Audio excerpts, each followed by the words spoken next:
আওয়ামী লীগকে কি নির্বাচনে আনা হবে, প্রশ্ন রুমিন ফারহানার। বঙ্গভবনে হারানো মোবাইল ফিরে পেলেন মির্জা আব্বাস। আগামী ৪২ বছরও আওয়ামী লীগ ক্ষমতায় আসতে পারবে না, বললেন দুলু।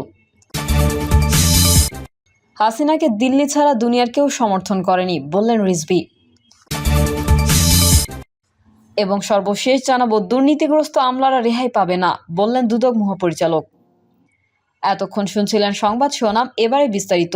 তবে তার আগে অনুরোধ থাকবে আমাদের চ্যানেলটি সাবস্ক্রাইব করে বেল আইকনটি ক্লিক করুন। আওয়ামী লীগকে কি নির্বাচনে আনা হবে, প্রশ্ন রুমিন ফারহানার।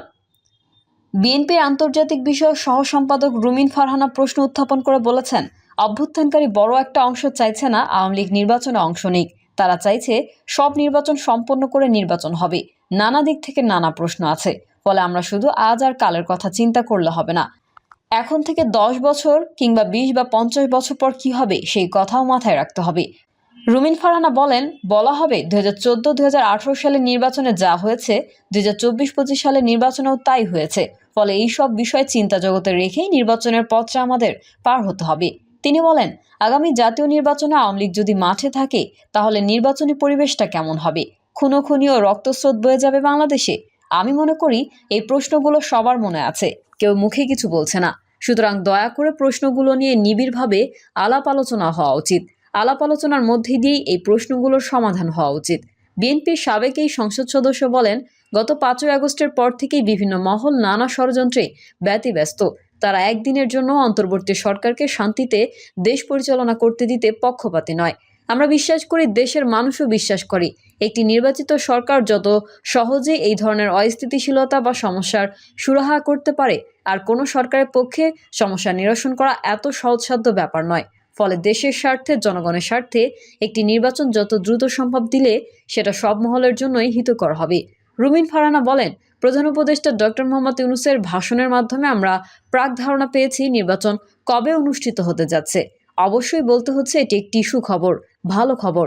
তবে আমরা আরও বেশি খুশি হতাম, আশ্বস্ত হতাম রোডম্যাপটি কি হতে পারে, তারা কবে নির্বাচন নিয়ে কি চিন্তা ভাবনা করছেন, এই বিষয়ে যদি দায়িত্বশীলরা একটু খোলাসা করতেন। তিনি বলেন, সামনে এখন অনেক প্রশ্ন। প্রথমত, আগামী জাতীয় নির্বাচন কবে হচ্ছে? দ্বিতীয়ত, সেই নির্বাচনে কি দেশের সব রাজনৈতিক দল অংশ নিতে পারবে? এই বিষয়টিতে পরিষ্কার হতে হবে। বিএনপির এই নেত্রী আরও বলেন, আমরা দেখেছি একটা অর্থনৈতিক স্থবিরতা।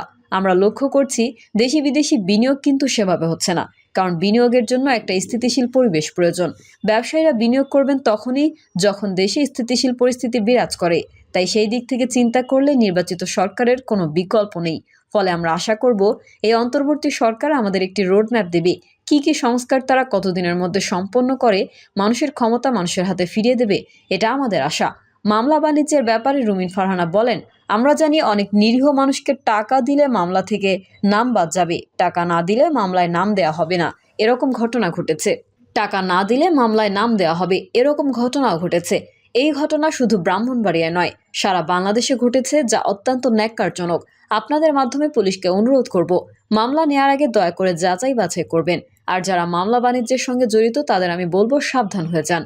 তিনি বলেন, বাংলাদেশের মানুষ কিন্তু জীবন দিতে শিখেছে। বাংলাদেশের মানুষ কিন্তু ক্ষমতার বিরুদ্ধে শক্তভাবে দাঁড়াতে শিখেছে। এই শেখা জিনিস কিন্তু বাংলাদেশের মানুষ কখনো ভুলবে না। সাঁতার যে একবার শেখে সে কিন্তু আমৃত্যু সাঁতার কাটতে পারে।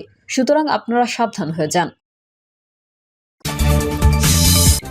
বঙ্গভবনে হারানো মোবাইল ফিরে পেলেন মির্জা আব্বাস।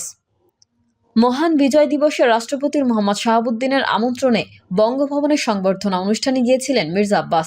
সেখানে মোবাইল ফোন হারিয়ে ফেলেছেন তিনি। অবশেষে সেটা ফিরে পেয়েছেন বিএনপির স্থায়ী কমিটির সদস্য।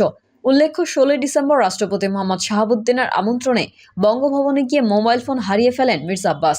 এ প্রসঙ্গে বিএনপির মিডিয়া সেলের সদস্য শাহরিল কবির খান জানান, বঙ্গভবনে অনুষ্ঠানে যান দলের স্থায়ী কমিটির সদস্য মির্জা আব্বাস।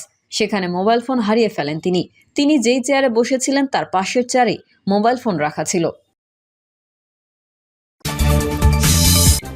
আগামী ৪২ বছরেও আওয়ামী লীগ ক্ষমতায় আসতে পারবে না, বললেন দুলু। বিএনপির কেন্দ্রীয় নেতা ও সাবেক মন্ত্রী অ্যাডভোকেট এম রুহুল কুদ্দুস তালুকদার দুলু বলেছেন, আগামী ৪২ বছরেও আওয়ামী লীগ ক্ষমতায় আসতে পারবে না।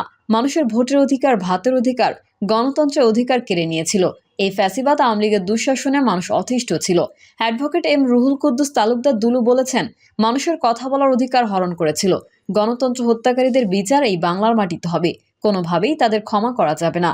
বিএনপির কেন্দ্রীয় নেতা বলেন, আওয়ামী লীগের শাসন আমলে তাদের নির্যাতনে বহু হিন্দু পরিবার বাড়িঘর ছেড়ে পালিয়ে গেছে। কেউ শান্তিমতো ব্যবসা বাণিজ্য করতে পারেনি। সংখ্যালঘুদের নিরাপত্তা নিয়ে দিলু বলেন, কোনো হিন্দু, খ্রিস্টান, বৌদ্ধদের শরীরে যদি কেউ আঘাত করে তাদের বিরুদ্ধে ব্যবস্থা নেওয়া হবে। আমি দুলু মৃত্যুর আগ পর্যন্ত তাদের পাশে আছি এবং থাকব। তাদের শরীরে কোনো আঁচড় লাগতে দেব না। হাসিনাকে দিল্লি ছাড়া দুনিয়ার কেউ সমর্থন করেনি, বললেন রিজভী। বিগত ১৬ বছরে একমাত্র দিল্লি ছাড়া শেখ হাসিনাকে দুনিয়ার কোনো দেশ সমর্থন করেনি বলে মন্তব্য করেছেন বিএনপির সিনিয়র যুগ্ম মহাসচিব অ্যাডভোকেট রুহুল কবির রিজভী। তিনি বলেন, ভারতের প্রধানমন্ত্রী নরেন্দ্র মোদী বাংলাদেশের মুক্তিযুদ্ধকে অবজ্ঞা করেছেন। প্রতিবেশী রাষ্ট্রটি অহংকার করে নিজেদের প্রভু মনে করে। তা না হলে ভারতের প্রধানমন্ত্রী ১৬ই ডিসেম্বর কিভাবে বললেন? ১৬ই ডিসেম্বর হচ্ছে ভারতের ঐতিহাসিক বিজয়। তিনি তো বাংলাদেশের স্বাধীনতাকে, বাংলাদেশের স্বাধীন ভূখণ্ডকে, বাংলাদেশের মুক্তিযোদ্ধাদের ছোট করলেন, অবজ্ঞা করলেন। রিজভী বলেন, যুদ্ধ করেছে বাংলাদেশের দামাল ছেলেরা।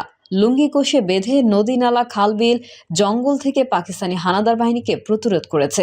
আপনারা বন্ধুর ভূমিকা পালন করেছেন। তাহলে এটা বাংলাদেশের বিজয় দিবস না হয়ে ভারতের বিজয় দিবস হয় কি করে?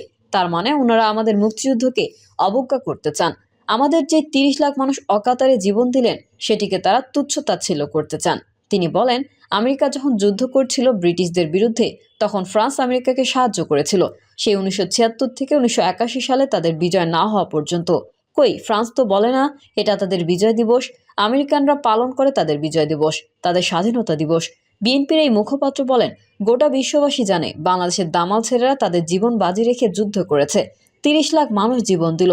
ওই সব জীবনের কি কোনো মূল্য নেই মোদিবাবুর? নরেন্দ্র মোদীর উদ্দেশ্যে রিজভী আরও বলেন, আপনি বলছেন এটা আপনাদের বিজয় দিবস, এটা ভারতের বিজয় দিবস। আমাদের মুক্তিযুদ্ধের সর্বাধিনায়ক কর্নেল এম.এ.জি. ওসমানী সাহেব একটি কথা বলেছিলেন, ভারত যদি আমাদের সহযোগিতা নাও করত তারপরেও বাংলাদেশ স্বাধীন হতো। কারণ একটা তেজস্বী, অদম্য, সাহসী রাজনৈতিক সিদ্ধান্ত যখন কোনো রাজনীতিবিদ নিতে পারেনি, সেই সময় কালুরঘাট বেতার কেন্দ্র থেকে একজন তরুণ মেজর বাংলাদেশের স্বাধীনতা যুদ্ধের ঘোষণা দিয়ে যে তরঙ্গ সৃষ্টি করেছিলেন, সেই তরঙ্গে অন্যান্য সেনা অফিসার, বাংলাদেশের আমজনতা উদ্বুদ্ধ হন। তারা মুক্তিযুদ্ধে ঝাঁপিয়ে পড়েন। তিনি বলেন, আজকে ক্যাপ্টেন মহিউদ্দিন জাহাঙ্গীর, মতিউর রহমান, হামিদুর রহমান, এই যে বীরশ্রেষ্ঠরা, তারা কিসের জন্য জীবন দিয়েছেন? ওরা কি ভারতের বিজয়ের জন্য জীবন দিয়েছে, নাকি তাদের নিজের দেশ তৎকালীন পূর্ব পাকিস্তান থেকে পাকিস্তানিদের কাছ থেকে বিচ্ছিন্ন করে একটা স্বাধীন সার্বভৌমত্ব বাংলাদেশ প্রতিষ্ঠার জন্য তারা যুদ্ধ করেছেন? এ সময় ভারত সরকারের উদ্দেশ্যে রিজভী বলেন, আমি দিল্লির নীতি নির্ধারকদের উদ্দেশ্যে বলতে চাই, আপনারা যদি বাংলাদেশের স্বাধীনতা, সার্বভৌমত্ব বিশ্বাস করেন, তাহলে ভারত থেকে বাংলাদেশের বিরুদ্ধে এত অপপ্রচার কেন? শেখ হাসিনা পালিয়ে গেছে, এই মনোকষ্টে আপনারা অসংখ্য মিডিয়ায় প্রতিদিন বাংলাদেশ বিরোধী বক্তব্য রাখছেন। বিএনপির মুখপাত্র বলেন, বাংলাদেশে একটি পরিবর্তন হয়েছে। এই পরিবর্তন ১৬ থেকে ১৭ বছরের নিরন্তর সংগ্রামের মধ্যে দিয়ে। এই আন্দোলনের নেতৃত্ব দিয়েছিলেন খালেদা জিয়া। তাকে মিথ্যা মামলায় অন্যায়ভাবে সাজা দেওয়া হয়েছে। ভারতের উদ্দেশ্যে তিনি আরও বলেন, আপনারা সমস্ত শিষ্টাচার, রাষ্ট্রাচার, সমস্ত কূটনীতিকে উপেক্ষা করে আপনাদের পররাষ্ট্র দপ্তর ও আপনাদের অন্যান্য রাজনৈতিক নেতারা প্রতিদিন বাংলাদেশের বিরুদ্ধে আজেবাজে কথা, মিথ্যা কথা, অপপ্রচার, অপতথ্য দিয়ে এক ধরনের ভিন্ন পরিবেশ ও বিভ্রান্তি সৃষ্টি করছেন। কিন্তু সারা দুনিয়ার মানুষ জানে বাংলাদেশ কত সম্প্রীতির দেশ, কত শান্তির দেশ। যারা আমাদের ঘৃণা করে, যারা আমাদের বিরুদ্ধে বিষোদ্গার করে, তাদের বলে রাখি, এই বিষোদ্গার যতদিন করবেন, আমাদের প্রতিবাদ এবং আমাদের যে রাজনৈতিক প্রতিরোধ আমরা করে যাব। প্রিয় দর্শক, এই ছিল এখনকার সর্বশেষ সংবাদ। আপডেট ও সংবাদ পেতে চ্যানেলটি সাবস্ক্রাইব করে বেল আইকনটি ক্লিক করুন। কমেন্টে আপনার মতামত জানিয়ে আমাদের সাথেই থাকুন। ধন্যবাদ সবাইকে। আল্লাহ হাফেজ।